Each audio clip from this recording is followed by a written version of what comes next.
Okay, welcome back. Today we are working on a friend's 450 SL. I think it's a 1980.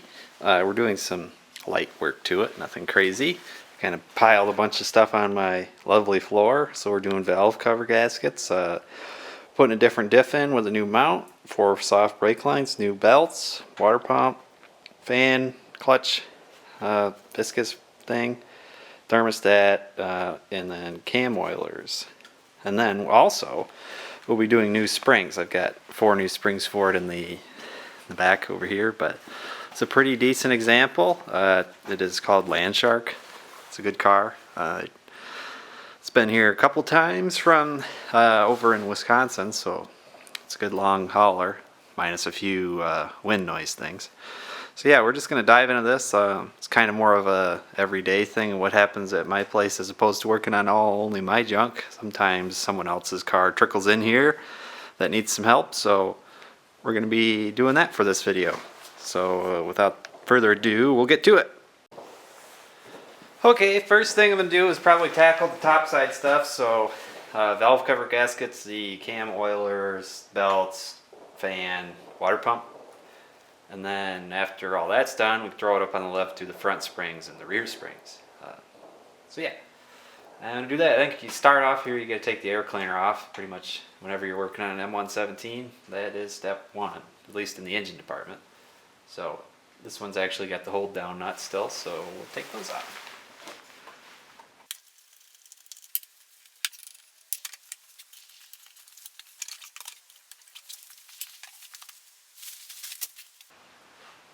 Okay, so now I'm going to take the spark plug wires out of the way because we got to get these guys off. I think those are the only thing in the way on these. We'll probably blow out some of the valley here with some compressed air too, just to get that situated. Don't want too much dirt falling in here.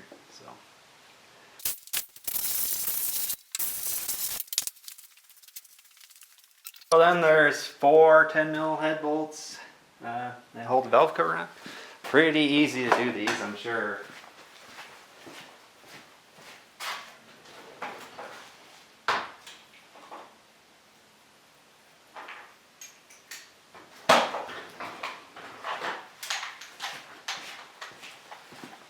I've done these a time or two before on my car or various other M117s that I own.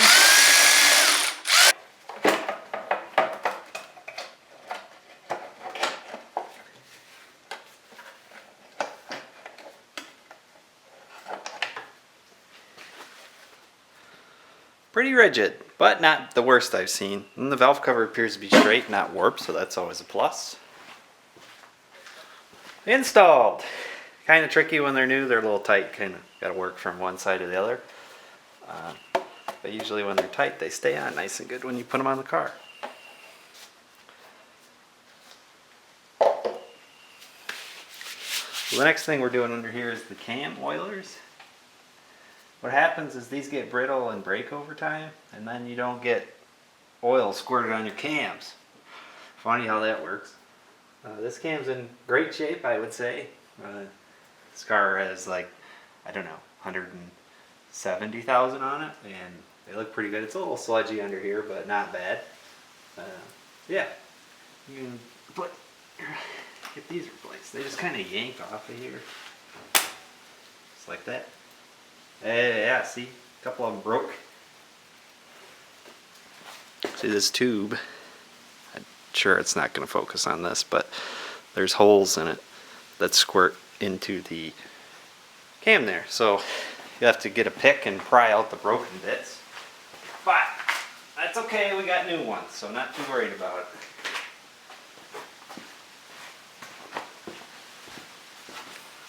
The cam oilers are one of those things that if you're doing your valve cover gasket, you might as well do them. They're very cheap and replaceable, so you're already in here, you might as well.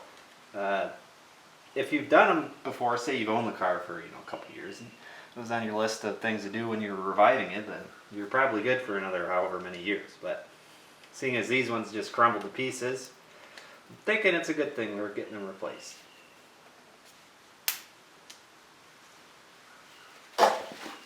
there's this little nub that falls out of there. It sits in the cam and that the oil squirts up through it. So you have to make sure you don't leave any bits of plastic in there, and then you're good. Alright, over here at my bench, just trying to get some of these pieces off this tube. They can prove a bit angsty. Tap them off with the proper tool, vice grips, and you're good to go.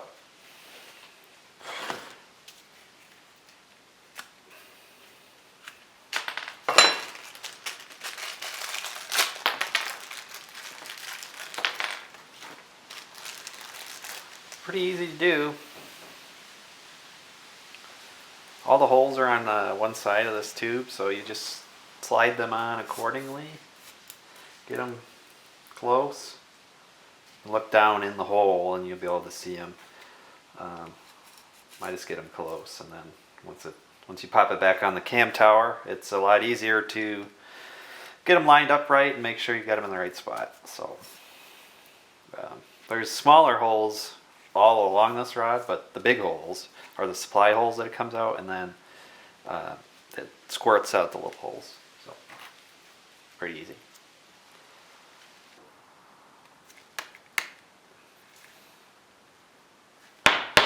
So yeah, that's that. We'll go throw that back on the car.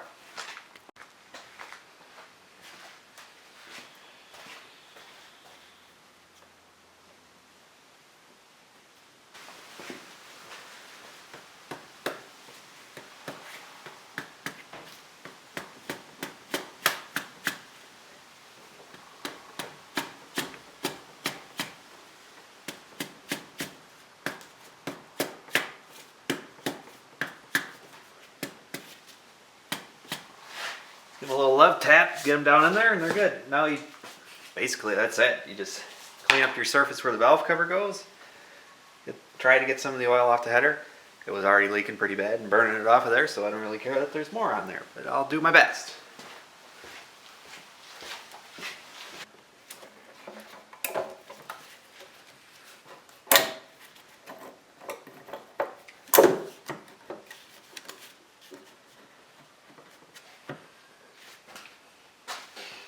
Okay, that is the passenger side wrapped up. Put the wires back. Pretty much just going to rinse and repeat on the other side. So yeah, we'll quick fire through that. I think there's a few more things in the way over there. Fuel hoses in the back. Another little vent thing. Still same process. You know, nothing too crazy. Okay, we've got the other side valve cover reinstated, sealed, started up, no leaks. So happy with that. Now we're going to rip the fan off. 4 10mm head bolts again on the clutch there, and the fan's loose. Then you can undo the upper hose, take the shroud out, make a mess. You know, typical stuff.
Easy as that.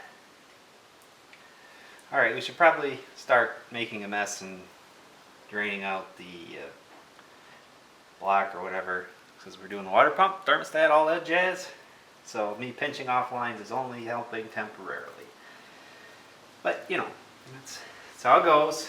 So let me go find a bigger tub and then we'll get back at it.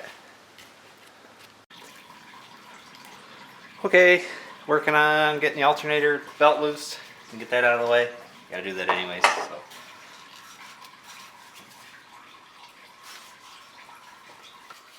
Doing this water pump because there is just, for starters, it feels terrible. Second, there's some axial play in it, so it seemed to run hot a little bit. 60 or slower, it would run closer to the 100C mark. Which is warmer than I'd like to see. Once you're cruising at like 75, 80, it would be right around 82. So, I mean, it could allude to a couple things. Radiator could be junky, the fan clutch, thermostat sticky or something. I don't know. We're just going to do it all because we don't know when the last time any of it was done. And friend's all right with having that all done. So might as well do it all while we're here, right? So, yeah. Got the belts off. We're doing new belts too. Sides on the AC. Doesn't want it. So we'll leave that as it may.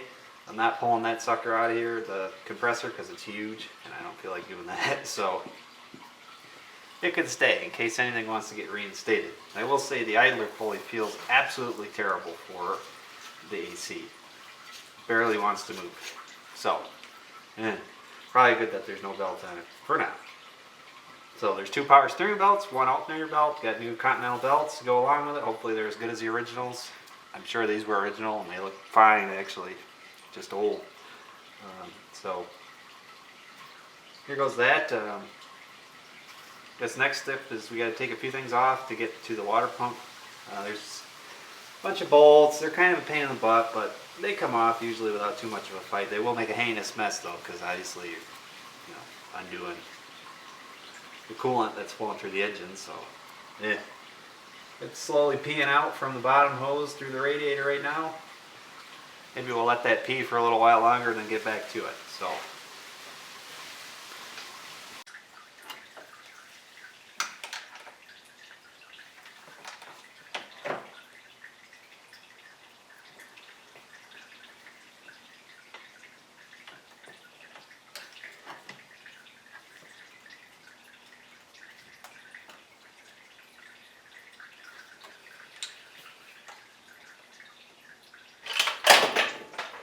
Not bad, actually.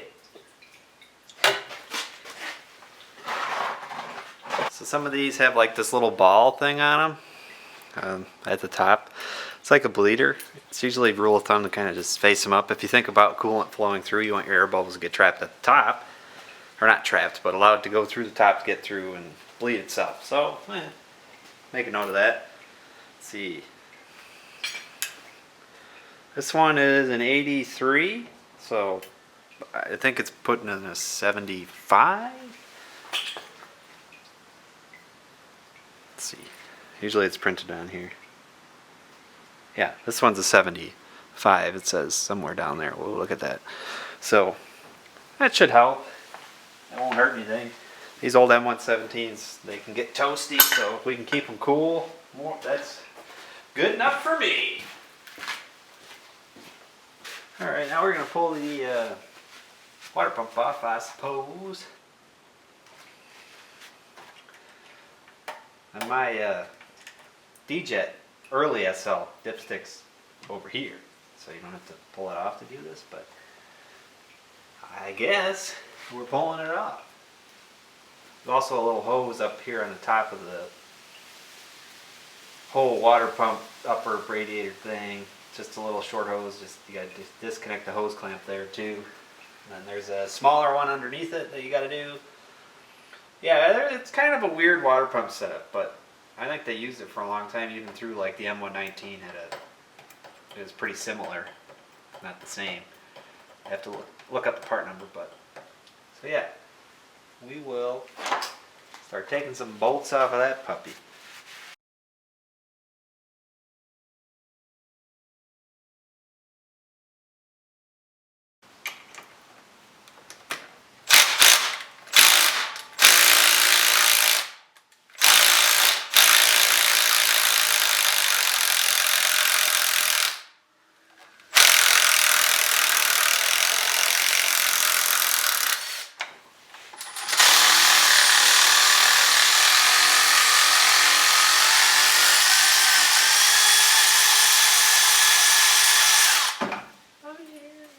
breaker.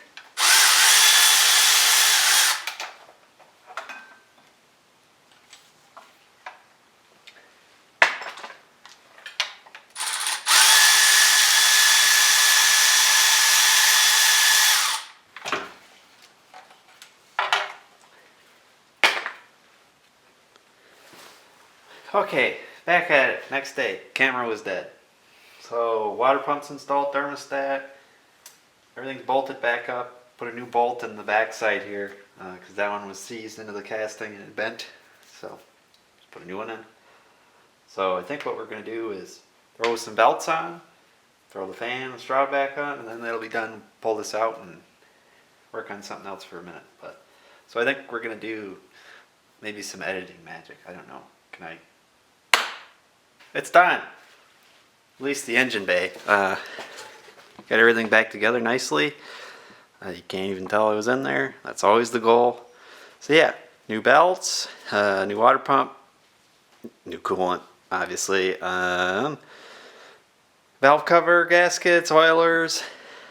What else? Maybe it's thermostat. That's it. So yeah, I think that'll be that. Fill her up, back her out. We got to clear out some other stuff because it's got to go on the lift to get the springs, rear diff mount, and brake lines. So, yeah, I think that about wraps it up front of the hood. On to the next task.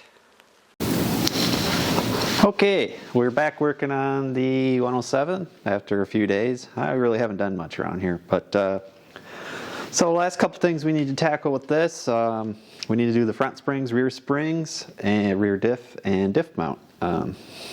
Trying to figure out the diff right now. It's a 265 and I have a 307 for it. I mean, I don't think there's really going to be anything negative besides your odometer might be a little off, but it's broken this anyways. So the speedo, a few miles an hour off, little pickup off the line maybe, but I mean these get terrible fuel mileage anyways regardless, so I don't even think that's part of the equation. So anyways, do the front shocks. It's kind of tricky. You're technically supposed to like drop part of the subframe down so you can get the spring compressor in there, but I've found if you take off your top shock and take the shock out, you can kind of get the compressor wedged down in there. It's kind of wacky, but so we'll do that. We'll undo the bolts on the shock and go from there. So we're going to start that. This has had the shocks done previously, so I don't have to worry about that. They're not good shocks, but they are shocks that sort of dampen, so we'll leave them. And they're sort of new, so whatever. Not a big deal. But go ahead and blast these suckers off.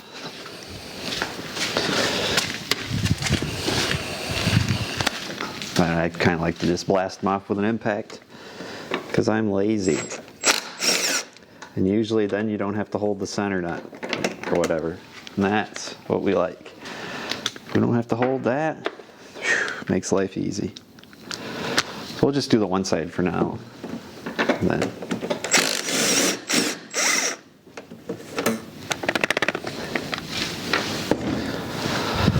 so here's a tip, I guess, for when, if I can get this off.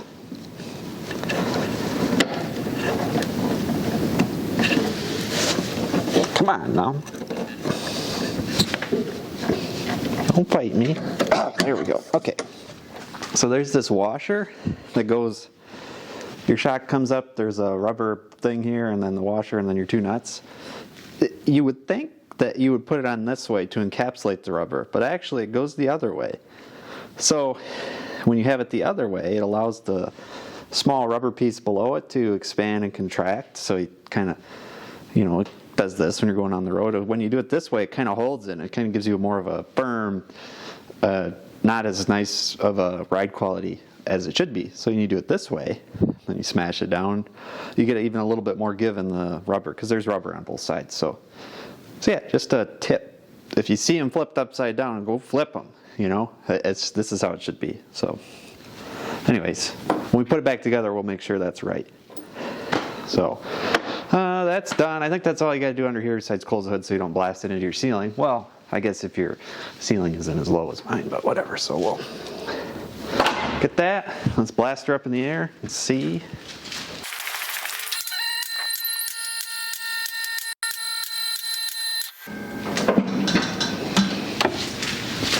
Watch out for the US bumpers. Your nice view of a bunt wheel. All right. Well, okay, let's blast the wheel off of this thing. I put all my tools away, so you know I gotta walk and go find them. What a shame. But anyways, we've got this new microphone, so I can blab across the shops now, and you can hear me wander around, swear where I'm looking for my tools. I swear I set that socket just right there about 5 minutes ago, but it's gone.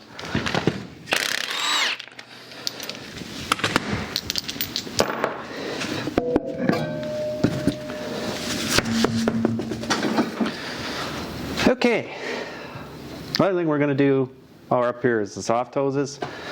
They are terrible looking, and it pulls in every which way direction imaginable when you're stopping. And I noticed when in the air over there, it's kind of got some drag on it. So let's get those soaking. I could use some rotors too, but I think Doug can handle doing those when he wants to. He said he wants the bearings checked, but I'm just going to tell him, get new rotors and pack your bearings yourself. Why pay me to do it when you can do it? Oh, come on, gas adjust. Oh. Okay, so you got two nuts on the bottom. Yeah.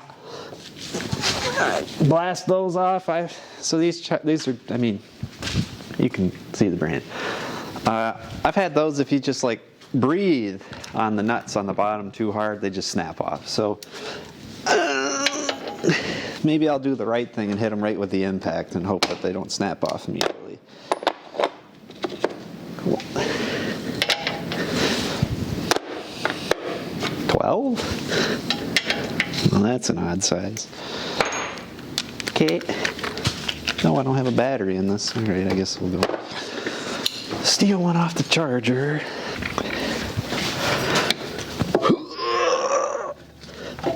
Jesus! Quick! Get out of there! I promise I've done this before. Jeez! These things take 1 billion pounds of force. Oh! Gosh! Oh. Okay. All right. Yep. We're out of there. Whew. Okay. Let's put the nuts back on before I lose them. Wow. All right. Man. Okay. Some progress has been had. The spring compressor. It is in there. I took the brake line off because I want to pop the top ball joint off, see if I can get the lower control arm to come down. I managed to get it through the bottom, just kind of widen the hole up a little bit. Similar to what you have to do on a 1, 2, 3 on the top. You'd have to waller it out to fit your compressor in there. So I got it in there, but it doesn't want to squeeze far enough. So if I can get the upper control arm off, that should get it off. And I should be able to take this and go down with it. Since there isn't really much spring pressure on the spring right now, you can move it. I just got to get it over the hump. You might have to take the sway bar link off. I don't know. I'm figuring it out with you. You know, I never claimed to be a professional, although I wouldn't mind being one. But here we are, using Croyle, die grinders, angle grinders, and regular old antics to get by. So, alright, we gotta get this and my 19. Did I throw the 19 on the floor in the panic of brake fluid going everywhere? I might have.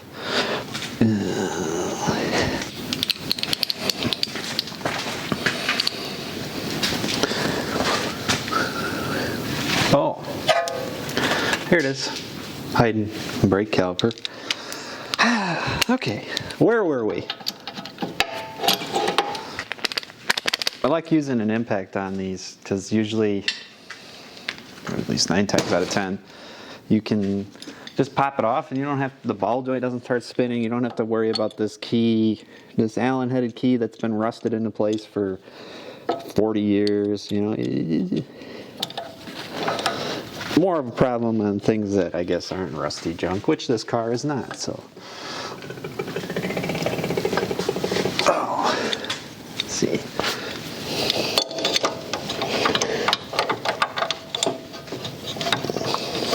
Maybe we'll go from the other side.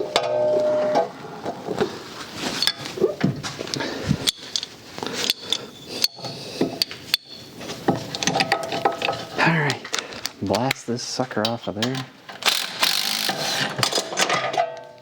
Easy as that. I love these. Cheap Harbor Freight tool. Yeah. They do explode off quite in a scary manner, so you know, you gotta get used to that. All right, so can we get this spring out of here now? The answer is yes. Whoa. Well, those are seen better days. I hate handling these springs, but here it is, and it's terrifying. It's gonna explode. No, it's not. You're okay, you're okay. It ain't gonna explode. All right. Blast it apart.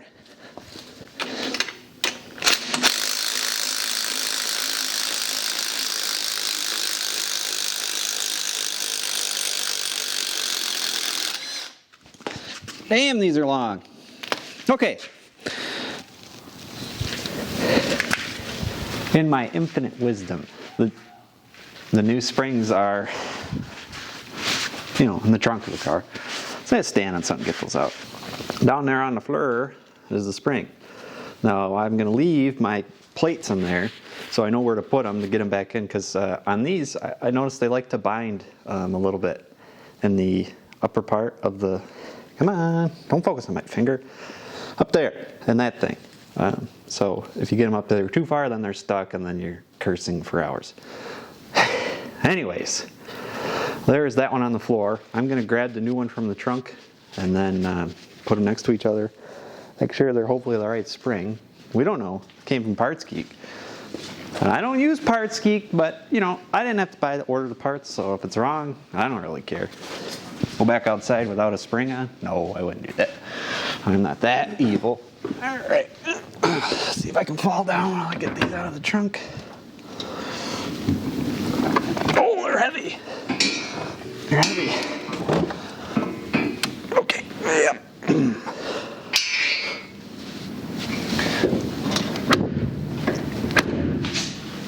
Yep. All right. New springs. Hopefully the same spring it is. Okay. Just threading the bolt on the upper control arm. Or, sorry, nut. I get nut and bolt terminology mixed up. I know what I'm talking about, but you know, some people don't. They're like, what are you talking about? There's no bolt on that. Yeah, I know they're not. And I know they're called wheels, wheel lugs, not wheel nuts, or whatever. You know what I mean. It's the thing that holds the wheel on or the ball joint on or blah, blah, blah. Okay. All right, what I had to do to get this to be a little bit straighter so I can get the shaft of the tool out, I just put my pole jack underneath it and lifted her up a little bit just so I could, because the angle on it's kind of harsh for going through the bottom. So if you just get this under here, you know, don't put it up on the brake dust shield. I don't want that. So we crank this up just until we see it start to creep up off of this upper arm here will sit on the subframe in there. There we go. Yeah. So you creep it up off of that, and if you see it lift off your pad, I guess this is probably not as relevant to most things I'm doing if you have a lift, but if it starts lifting off of there, you know that's enough. Similar to something you do when you're torquing a ride height. Oh, okay. Yep, that's it.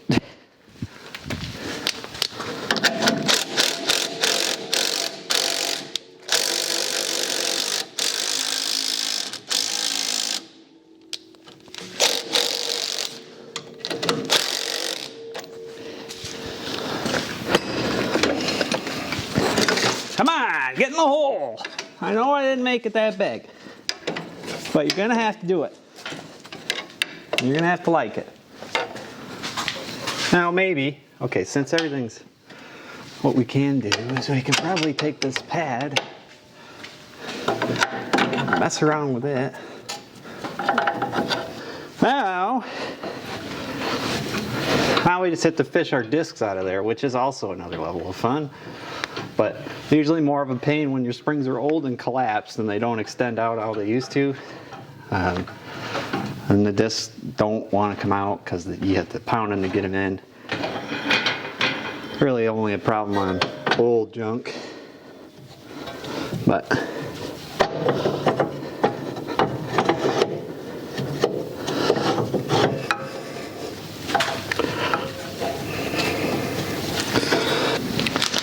okay, told you I'd bring you back. Here I am. They're out! We got it. So now I'm gonna do a brake line. Nice new crispy brake line. Get rid of that old nasty rotten one.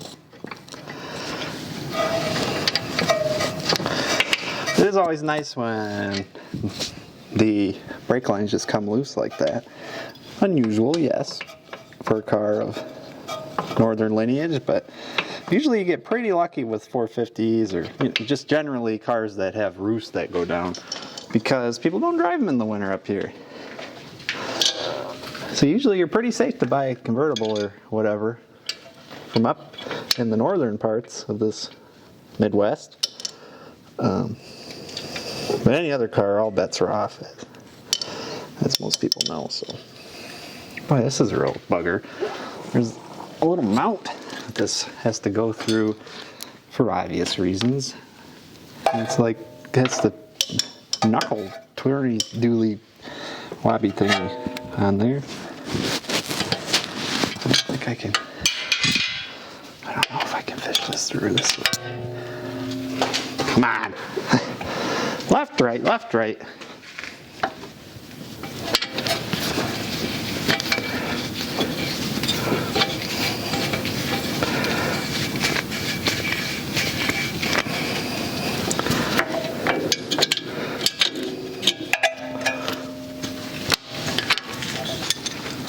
I mean, I think it pretty much wraps up this side. Maybe we see if the bleeder wants to come loose before we get too excited. Yeah. Okay, what size do we think that is? 9? 8?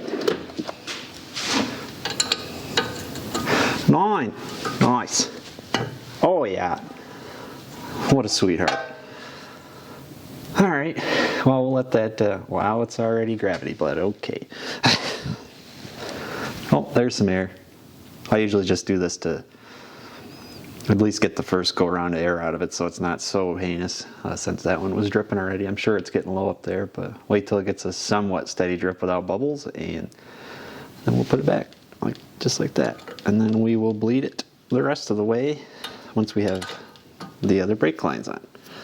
But at least we know the bleeder comes loose, and it still has its little nipple cap.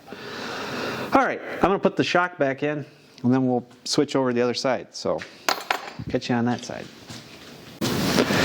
Okay, well, I did the other side off camera. Everything's buttoned up. Just thought I'd catch you back up, putting the wheel back on this side.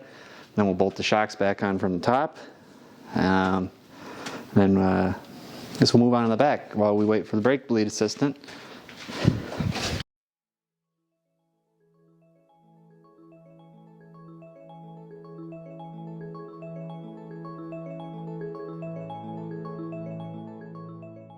Okay, we got the hardtop off.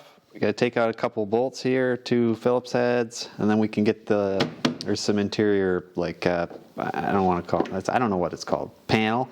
And then you pop that off, and then your top shock nut's there. Then we can undo those. We'll do both sides, raise it up, pull them out, then we can get the springs out, and then put the new springs in, change the diff in some order. Don't know what order, but in some order. So we're going to do that.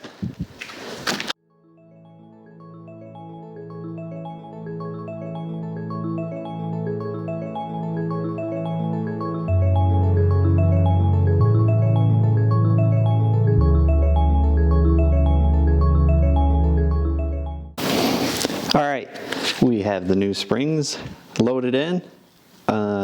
So with that, we're going to stab the shock up in there and then rebolt it at the top, so when I drop the diff down, I got something to hang on to the trailing arms so they don't go pew.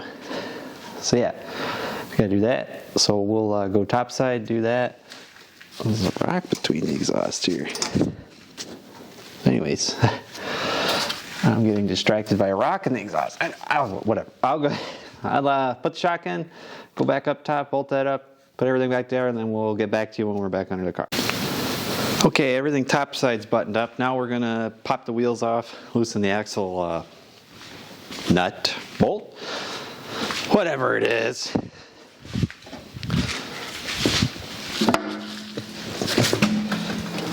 Oh yeah, could use some rotors, whatever. Okay, so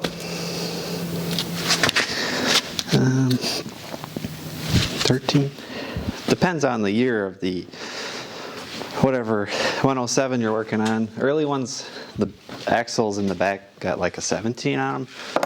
Maybe I'm talking out of my butt here, but it seems like the later ones, they realize, well, that bolt's way too big, we don't need to worry about that, so they moved on to a smaller one. And I mean, it's not like these things make a bunch of horsepower anyway, so. Now maybe the 126s with anti-squat got something, but that's just this smaller bolt, 13 mil. Zap them out. Then I usually like to tap them with a brass punch or whatever, just to break them loose. I think these are fairly new, so they don't even want it. So raise her up the rest of the way. So you got big hex head Allen thing. Seems like it's a 14. Not going to worry about, you know, everyone always says, oh, you gotta crack the fill before you crack the drain. Well, we're putting a different diff in it, so I don't really care. But I can see that Doug's had some service done to this with the rear diff, and oh goodness, the axles and stuff. So I'm not too worried about it. See what color the fluid is. This has some pretty good slop in the axle, so when you put it in the gear, it goes clunk. I guess going down the road, it's pretty gross. Yeah, this stuff is pretty shiny, and it's fairly new, I think, too. So probably a good thing we're swapping it. Yeah, I'm pretty sure that stuff's not supposed to be gray and look like glitter in my drain pan. So yeah, pretty cold out here today. It's kind of annoying. I mean, I only have this floor salamander heater. I have the wood stove over there. That thing, I got to get some like little ice breakers for the roof, because when the ice all melts and the snow falls off the roof, it blasts my pipe right off the back of the building. So it's a real pain in the butt. That's why there's nothing attached to it and red duct tape on the wall. You know. But when that's running, I can film and have some heat. But the floor heater's so damn loud, it just washes me right out. So whatever, it's almost summer. We'll get some better conditions out here. I'll be sweating like crazy instead of somewhat cold. So all right, I think I'm gonna loosen the mounts to the frame, chassis, whatever. And then I'll tip the diff back a little bit, and we'll let that thing pee some more. And maybe I'll be nice to you and put the pole jack under so it doesn't go shower me in dust. Just usually I don't snag it onto the flex disc, but we're draining fluid all over, and I'd rather not have that make a mess. Here, it's almost done. Almost.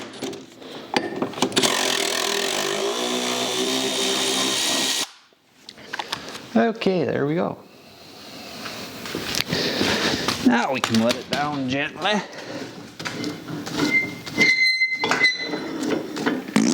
There it is. Now once you let it down, you can get your, well, we might just leave that on here. I don't know, it depends. But anyways, if you're just doing the axles, you gotta pop this off so you can get all the bolts off the diff cover. Because you gotta get in here with the clips and stuff, so. Looks like it's done draining, maybe? Maybe. I think I can actually get at all of these. We're not reusing this diff mount anyways, we're putting a new one on because we're here. So I think, yeah, maybe we just blast those off. We'll be all right. I think those are 15.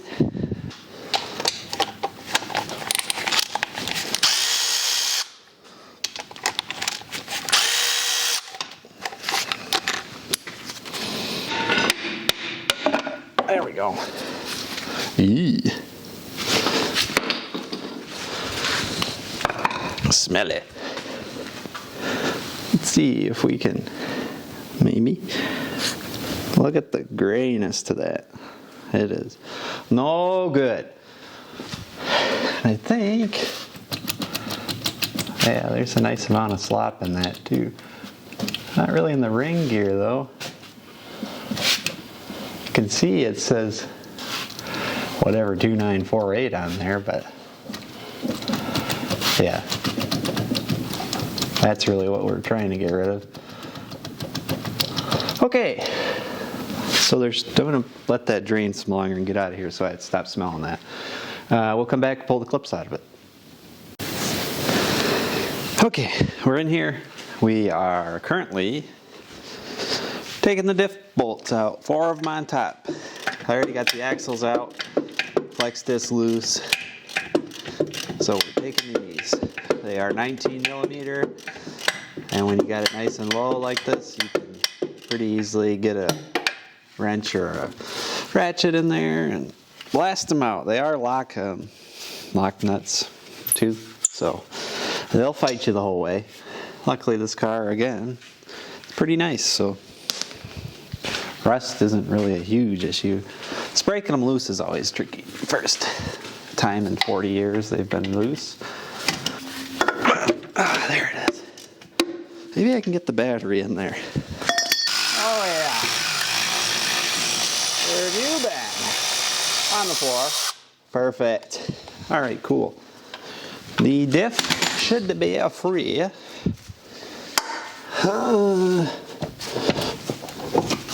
Where it is.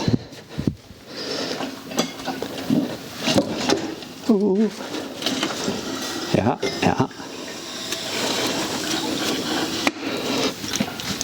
More! Go more!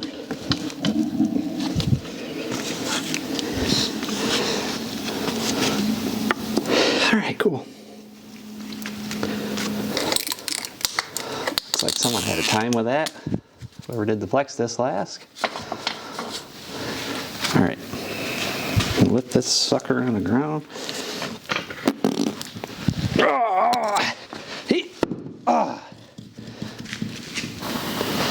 Okay, well, we got her all wrapped up. New springs, brake lines, all the good stuff, as you can see. I'm gonna quick top up the rest of the diff fluid. Got the new diff mount on there, sealed up.